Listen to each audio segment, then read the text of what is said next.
Halo, selamat malam teman-teman. Malam ini saya akan berkomentar mengenai buku ini setelah membacanya. Ini ada sekitar 290 halaman ya, mengenai biografi singkat Pramoedya Anantatur dari tahun 1925 sampai 2006 masa hidupnya. Nah, walaupun di sini ditulis bahwa biografi singkat, namun sebenarnya sosok Pram cukup lengkap diceritakan, mulai dari masa kecilnya, kelahirannya, masa kecilnya, sampai saat dia meninggal, dan berbagai kisah mengenai Pram. Dan walaupun ada bagian yang terkesan diulang-ulang, namun dalam konteks yang berbeda, sehingga ketika kita membaca buku ini kita melihat Pram secara lengkap dari berbagai sisi kehidupannya. Nah, ketika membaca ini ada banyak hal yang membuat miris,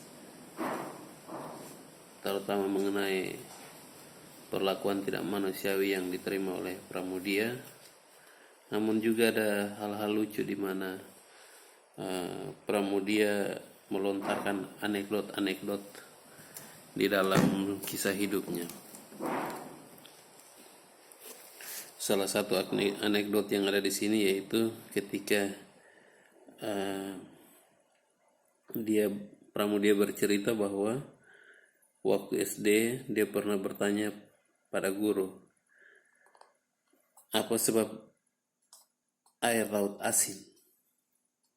Nah, guru tak bisa menjawab. Kemudian dia bercerita bahwa ternyata tukang obat di Malang malah lebih bisa menjawab pertanyaan itu.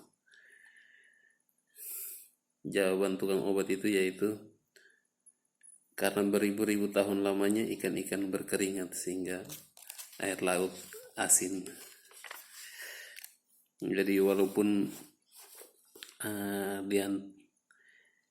yang selama ini kita lihat bahwa Pram sosok yang tegar dan keras terhadap kehidupan untuk melawan kolonialisme dan imperialis yang menjajah Indonesia, namun dia tetap sosok yang humoris. Walaupun memang secara lisan dia tidak mampu banyak bercerita, tapi secara tulisan dia luar biasa dalam karya-karyanya.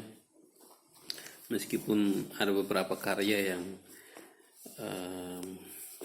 bisa dibilang kurang bagus, namun mayoritas karya-karyanya lebih banyak, hampir 100% karyanya adalah karya-karya yang berkualitas, karena ternyata Pramoedya suka mengkoleksi clipping koran yang berisi informasi-informasi penting. Bahkan dia meriset, bahkan menurut penuturan adiknya, dia memikirkan matang-matang tulisannya. Itu terbukti dari kesaksian adiknya, yaitu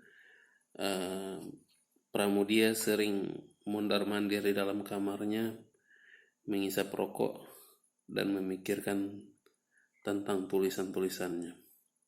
Jadi benar-benar bahwa karya Pram itu suatu hasil kajian yang mendalam, pemikiran yang mendalam, sehingga sampai saat ini karya-karyanya diburu oleh pecinta sastra, termasuk saya. Sudah mengkoleksi tetralogi Nyanyian Sunyi Seorang Bisu, dan akan saya koleksi lagi karya-karyanya yang lain.